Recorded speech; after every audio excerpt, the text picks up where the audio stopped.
those who deal with international affairs must constantly keep this in mind, that we should not take Pakistan's slogans on religion and international politics too seriously. But what we need to see below that, what is it driving the Turkish or the Pakistani policies on the ground?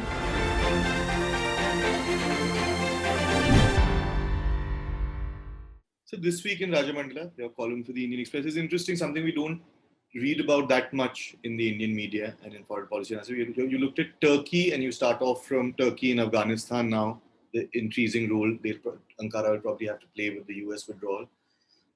One of the things that stands out is that Turkey and Pakistan, I mean, Turkey seems to be one of the few countries from your piece, I could gather, that inherited the sort of goodwill of the pre-independence era between, say, the Ataturk and in the Indian independence movement. But Pakistan inherited that goodwill, and then Turkey and Pakistan have, either through the Organization of Islamic States, other organizations being together. How do you see India now that India has seemingly, particularly under Prime Minister Narendra Modi, developed better relations with the Arab states, much closer, much more visibly friendly relations with the Arab states? How do you see that playing out, and what kind of maneuver does India have in terms of bilateral relationships, the bilateral relationship with Turkey? Look, I think Turkey, as my piece mentions, I think there were attempts to break out of the box that we got in both Mr. Rajiv Gandhi tried very hard, and then we had Atal Bihari Vajpayee's time. And if you recall, Prime Minister President Erdogan also visited Delhi when Modi had taken charge. But I think what's changed in the last few years is Turkey has become far more ambitious in terms of its regional power play. And I think that has put us in a far more difficult situation with them, because they've become such an active champion of Pakistan, Kashmir. They've also tried to block us in the nuclear suppliers group and those kind of situations. But I think it also opens up, I think we need to up our game in the rest of the Middle East, because Turkey's ambitions have also generated resentment among the Arab countries, because Turkey is trying to use the Brotherhood to destabilize Saudi Arabia, United Arab Emirates, Egypt. So that has created a problem for many moderate Sunni Islamic countries, which are eager to expand their partnerships. And I think we already have a good foundation. So I think there is a lot of room there for India to take more active interest. And I think our problem is we tend to see everything through the prism of Pakistan, and not enough in terms of seeing the complexities that our rivals or partners have in their own regions. So, for example, Greece has been very eager. For example, Greece and Turkey relations have deteriorated as Turkey has become very assertive on the territorial disputes. So Greece has been very eager last few months, wanting to do more with India. So I think we have a lot of opportunities in the Middle East, and that we need to up our game as a way of actually engaging with the region's contradictions. I would also say, look, I think the Indian debate, if you see recently on the vote on the UN resolution on Israel and Palestine, we are stuck in these verities. This is all about how much distance does Delhi keep from Israel and Palestine, or how much distance does it keep from the US and the leading Islamic countries. I think we're trapped in our own discourse. Well, as I said, Turkey has been a member of NATO. That has not stopped it from doing what it wants against the wishes of NATO in the region. Turkey is the first Islamic majority country that established diplomatic relations with Israel. And it is today confronting Israel, but it does not abandon the relationship with Israel. So I think the Middle East is always a far more brutally cynical geopolitics, but it's become even more today. But our discourse, if you read our media in the last few days, it's all about, have we become too close to Israel? Have we become too close to the Arabs? Have we become... So this constant worrying ourselves, are we in the right place? Rather than taking a more pragmatic and taking some bold steps that you have to give, you have to take, and we can do a lot more in the Middle East today. So from this, follow-up to this almost, is that, this is a theme that in your last few columns has been running of this. There are a whole host of countries who've been able to display a kind of flexibility. Pakistan has done it to great effect, you pointed out in one of your recent columns. Turkey is managing, like you say, they're buying missiles from Russia while confronting Russia on certain issues. The NATO example that you give. Why is it that at this point, India, is it that we are doing better in that regard, but because of our old ideological trappings, that is the thing standing in the way of, say, I mean, the big thing is balancing Russia, China, and the US now in terms of great power politics. So now Turkey in one, I mean, or we think, where does this either or thinking come from, even in terms of, say, the Arabs or Turkey? Why? I mean, like you say in the column, which is available on the IndianExpress.com, of course, and probably wherever you're watching this video, there should be a link. That where does one manage to? Why is it that India doesn't seem to be able to?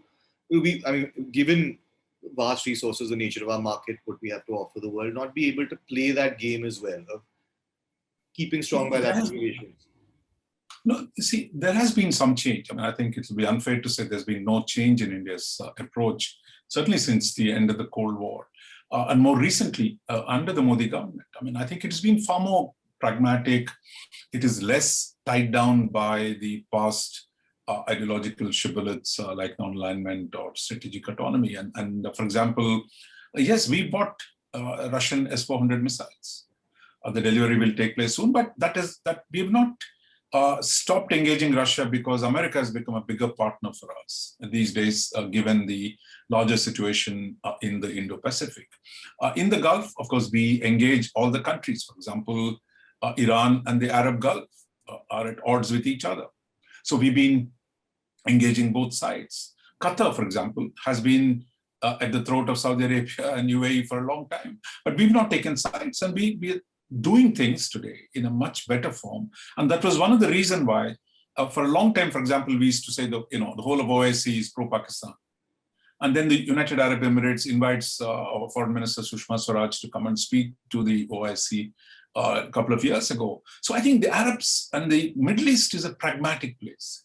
They are because they have such complex dynamic. They're brutally realistic, and we can show the same, less worried about our past slogans. I mean, I think if we do that, I mean, we've changed a lot. But if you see recent debate on the Israel-Palestine board, the whole country, the concern that have we really abandoned our Palestinian friends, and somebody on the right saying, oh, have we given up our friendship with Israel? This type of, that either or, that there is this clarity we set for ourselves. Are we with Americans or Russians? Are we aligned or non-aligned? Are we with the Iranians or with the Saudis? This kind of simplicity remains in the discourse, but the policy has certainly evolved. It's become more sophisticated, but the discourse, the gap between the discourse and the policy remains a lot. That does not mean the policy has a lot more to catch up on. It can do a lot more in the region.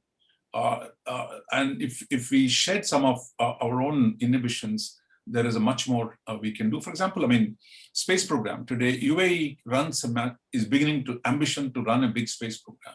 We've not been able to meet the demand for a larger space cooperation. So I think we're still not able to mobilize our full capabilities to engage with the Arab countries and the Middle East as a whole, I would say. So the last question is a sort of philosophical question. Towards the end of the piece, you make this thing of one of the things about Erdogan. I mean, his tenure in Turkey as Turkey's president has been this sort of Islamic shift in a globally, the leadership where they're competing with the Saudis for the leadership of global Islam, or Islam on the global stage. Is it, I mean, one, of course, like you say, it's all about power, but you can argue even in domestic politics, it's often, things are mobilized, and the ultimate aim is, of course, political power, in this case, international influence. But is there a danger, do you think, in any sense of, like we say in domestic politics, these things for short-term ends or for certain, you open a can of worms, and if this kind of mobilization that Turkey is trying to do, see, on Kashmir, there are positions around the world, many countries have taken anti or questioned India's actions, and that is the nature of the world. But do you think that this kind of, and Pakistan, particularly Prime Minister Imran Khan, seems to be, as you hint in the piece as well, you say, I think, outright, is that wants to be seen as closer to Turkey, almost at the expense of the relationship with Saudi Arabia, which had caused General Bajwa to step in.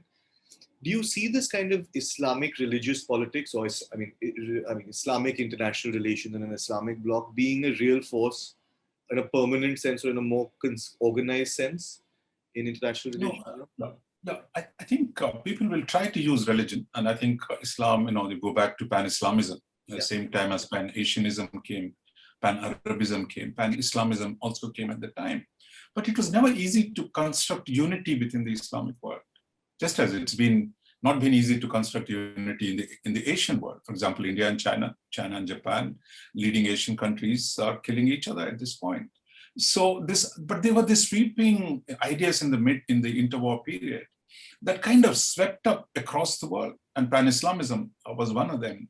But it was never possible to unite the Islamic countries on a common goals, and that's why the OIC has never become a functional organization. Similarly, the so-called Arab League could never become a functional organization.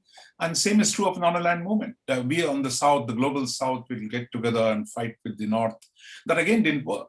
So I think what people do, for example, what Erdogan is doing today, is trying to mobilize the Islamic sentiment. Well, first, internally, he changed the orientation of Turkey from a secular, modern secular state to using, Islamizing Turkey internally.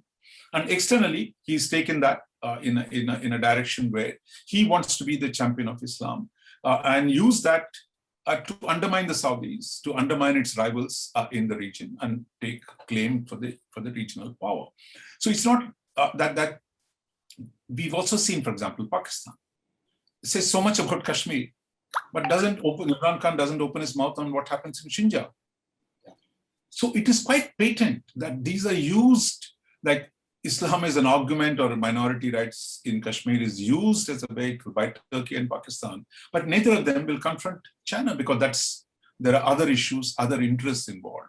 So I think there is this pretense of ideology, using ideology to push certain kind of slogans, but at the same time, when it comes to their other interests, they're ready to accommodate those pretty easily. So I think that gap will always remain. I think, ordinary people will find hard to see this, but those who deal with international affairs must constantly keep this in mind, that we should not take Pakistan's slogans on religion and international politics too seriously. But what we need to see below that, what is it driving the Turkish or the Pakistani policies on the ground? But what is interesting is that in the region today, whether it is Saudi Arabia, which is undertaking serious internal reforms. Because Saudi Arabia had gone very conservative after 79. It is trying to reform. Saudi Arabia today talks about tolerance between different religious groups within itself and is promoting tolerance with other countries. Egypt, which is a secular government. So I think there are people who are today standing up and fighting against the Islamist political project of Turkey. And I think that opens a lot of space for us to cooperate with them. So I would say using religion, ethnicity, and other ideas to mobilize people will always be there. But foreign policies have to be far more discriminating, see through some of these slogans and to work according to your interests rather than the slogans that come up all the time. One question I think I have to ask on Afghanistan itself, now that it looks like Taliban seems to be gaining ground every day. I mean, they've stepped up their insurgency. Afghan forces seem to be in retreat. America is on its way out. Like you say, the airport now, which was the center of American presence, Turkey it had a role before, but without it, it sort of become serious. Pakistan may well have an important role in the American scheme of things now to play in Afghanistan that it used to be their great asset vis-a-vis America as well. I mean, the great service they provided. Do you see India, Afghanistan, I mean, we're told even casually, it is the one place where when Indians visit, we're truly seen as decent. That India has had a lot of goodwill as well as done a lot of good work in Afghanistan over time, relative to some of our failings perhaps or shortcomings in other places. Do you see that going away? Do you think India is doing enough to be a player in the post-US Afghanistan scenario? No, not at all. I mean, I think we have to be patient. I think there is a certain anxiety in the Indian debate. Oh, they're leaving. What happens to us? Are we going to be there or not? So I think if you look at historically, in the last 70 years, I mean, so we're talking about since independence of India, Pakistan, and the relationship with Afghanistan, no regime in Kabul could get along with Pakistan for a long time. Even the Taliban government that was there in power between 96 to 2001 did not recognize the Durand line. Yeah. They refused to accept the Durand line drawn by the British as a border. Pakistan says that is the border, and now they're actually fencing the border. But the Pashtuns don't accept that as a boundary between the two countries. Second, I mean, so I think we got to wait, be patient. If we wait, those contradictions will begin to unfold. And any time who's sitting in Kabul, they fear the dominance of a powerful neighbor like Pakistan, because Pakistan is much bigger, stronger vis-a-vis. It's like what Nepalese think about India. That Pakistan's size and its interference produces problems for Afghanistan. And they're constantly looking for others to balance the interference by Pakistan. So I think they will look around. So this, I don't agree with the notion that, look, Pakistani leverage with the US will go up. Actually, I think it is going down rapidly. Because once the Americans don't have physical forces in Afghanistan, they don't need to pay billions of dollars for the Pakistanis to have access to Afghanistan. So, and if the Americans turn their back and say, look, we're not going to sit there and get shot at, and then their ability to do things without Pakistan will significantly improve. And therefore, Pakistan will have a problem. That's one issue. The second issue is, what is most interesting, I think, today, if you read the Pakistani press last few days, the debate on, does the rise of Taliban create more problems for Pakistan? Because all these days, everyone thought Pakistan is a proxy for Pakistan. Sorry, Taliban is a proxy for Pakistan.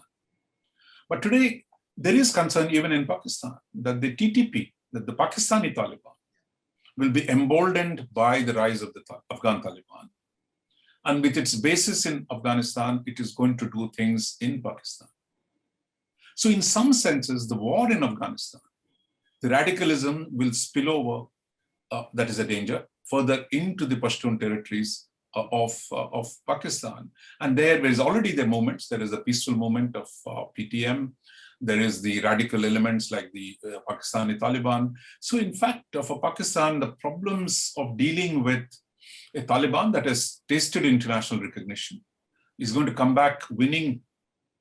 And gratitude, mind you, is not a common feature in international affairs. So a Taliban is not going to be grateful forever to Pakistan because it has given them shelter for last 20 years. So they're going to pursue their interests. So I think there will be room, in spite of the shared ideology, etc. There'll be a lot of contradictions between Pakistan and Taliban. And those contradictions are what we're going to see unfold. And that will leave a lot of room for India for some creative action and engagement with Kabul, whoever rules in Kabul, including the Taliban. Okay, great, everyone. I think this is actually a very interesting and diverse subject. I suggest everyone who's watching the video at least read the piece on the IndianExpress.com. Thank you so much, sir. We'll see you next week. Thank you, Akash.